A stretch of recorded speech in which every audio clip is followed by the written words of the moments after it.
Assalamualaikum warahmatullahi wabarakatuh.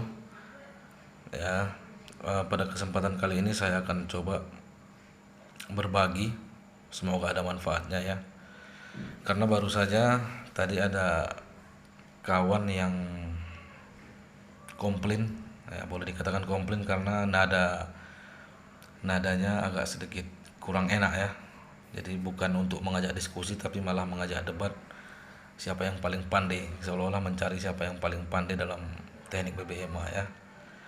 Sebelumnya saya katakan saya bukan ahli di BBMA ya, saya pembelajar juga. Cuma kalau diskusi mungkin saya akan ladeni, tapi kalau untuk berdebat ya saya tidak akan ladeni ya. Oke, di sini saya akan sampaikan yang jadi masalah tadi bagi teman tersebut adalah signal yang rilis di VIP yaitu sell USD JPY ya. Yang jadi permasalahan mungkin kenapa sell pada re-entry buy, kan begitu. Ini H4-nya kan jelas ini re-entry buy dan saya merilis signal sell ya. Kalau tadi mungkin diajak diskusi mungkin saya akan jelaskan, tapi ini sekaligus menjawab pertanyaan tersebut dan semoga bermanfaat buat teman-teman yang lain ya.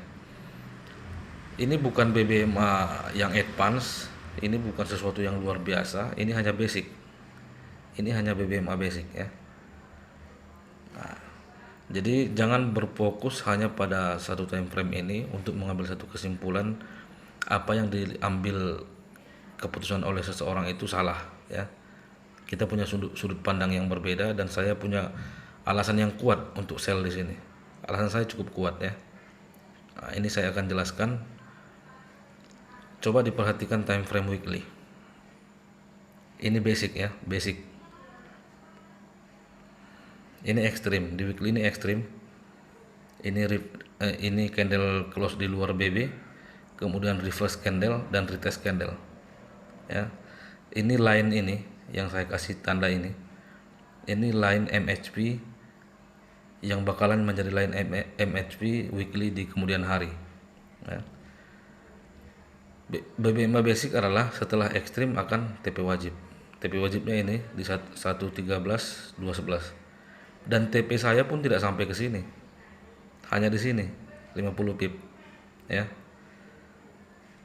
Alasan pertama itu, ekstrim di weekly sesuai BBMA basic, sesuai kaidah basicnya dia akan menuju TP wajib. Karena ini time frame besar, dia menuju TP wajib saja sudah 100 pip lebih ya. Terus selanjutnya kenapa sell? Ini alasan pertama tadi ya. Alasan kedua, untuk menguatkan bahwasanya ini akan menuju TP wajib adalah di time frame daily. Daily ini MHP. Ini MHP nih, line MHP ya. Kenapa MHP? Karena ini ada ekstrim. Ini ekstrim. Dan ini BB-nya boleh dikatakan masih mendatar. Jadi ini H4 ini sebenarnya sideway, bukan tren naik. Ini bukan tren lagi. Ini sudah sideway ya. Kita lihat dari ini polanya ya. BB-nya cenderung masih flat. Sampai di top BB dia menuju low BB, di low BB dia menuju top BB.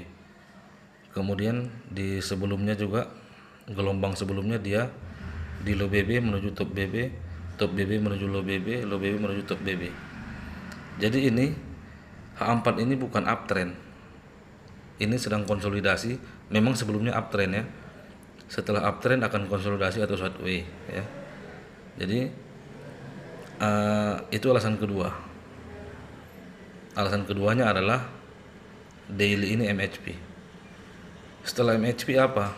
Sesuai BBMA basic maka akan CSAK kan gitu, candle arah. Akan candle arah, akan menembus mid BB. Katakanlah di sini menembus mid BB ya. Ini mid BB-nya yang hitam. Dan sejalan dengan weekly. Jadi MHP pada daily akan menuju CSAK. Jadi CSAK-nya inilah yang akan menuju ini tadi TPW di weekly. Ya, sesudah TPW apa? Dia akan naik lagi menuju MHP. Sesudah dia mencapai TPW, artinya di daily ini CSAK.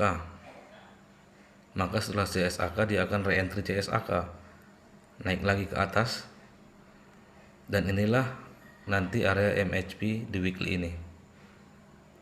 Ya, sesudah re-entry CSAK di daily, maka akan menuju low BB. Ya, di sekitar sini. Di low BB ini, maka di sini akan mungkin saja re-entry, mungkin saja CSAK. Ya. Jadi itu gambarannya ya. Jadi ini gambaran pola pergerakan harga ataupun harga yang kita baca sebelum terjadi. Itu namanya prediksi. Itulah kenapa dikatakan BBMA itu adalah sering dikatakan one step ahead ya. Jadi harga belum mencapai ke situ, kita sudah bisa menggambarkan dengan basicnya. Basicnya seperti ini ya. Jadi itu alasan saya kenapa sell. Saya ulang lagi, kenapa saya mengabaikan re-entry buy H4 ini. Yang pertama karena dia memang BB datar, dia kondisi sideway itu antara top ke low, low ke top, begitu seterusnya seperti itu sebelum ada breakout atau momentum. Alasannya kenapa saya abaikan tadi ini re-entry buy ini di H4 karena weekly ekstrim dan saat ini menuju TP wajib, diperkuat oleh MHP daily. Setelah MHP akan CSAK ya. Dan target saya pun tidak sampai ke TPW-nya weekly, karena mungkin TPW-nya weekly ini paling cepat memakan waktu 1 candle weekly, artinya 1 minggu. Bisa juga 2 candle, berarti 2 minggu kan begitu. Jadi disesuaikan dengan kondisi trading kita juga. Dan saya hanya mengambil target di sekitaran MA low daily. Ya. Kalau dikatakan ini melawan tren, menurut saya tidak, karena ini MHP dan targetnya juga tidak harus momentum ya. Kira-kira seperti itu. Semoga ada mendapat gambaran, dan apa yang saya sharingkan adalah apa yang saya ketahui. Dan saya disclaimer dulu di sini, saya ulangi, saya tidak mengetahui, saya bukan ahli di dalam BBMA ya. Saya juga masih belajar sama seperti teman-teman semua. Tapi dalam proses pembelajaran ini saya bagikan kepada teman-teman semua juga. Semoga tidak terlalu lama dalam belajarnya, kira-kira seperti itu ya. Jadi ada semacam jalan singkat, jalan potong. Saya belajar BBMA mungkin sekitar hampir 5 tahun, dan jika Anda mengikuti apa yang saya sharingkan, mungkin saja Anda menghemat 5 tahun waktu untuk belajar BBMA ya. Demikian, terima kasih, semoga bermanfaat. Assalamualaikum warahmatullahi wabarakatuh.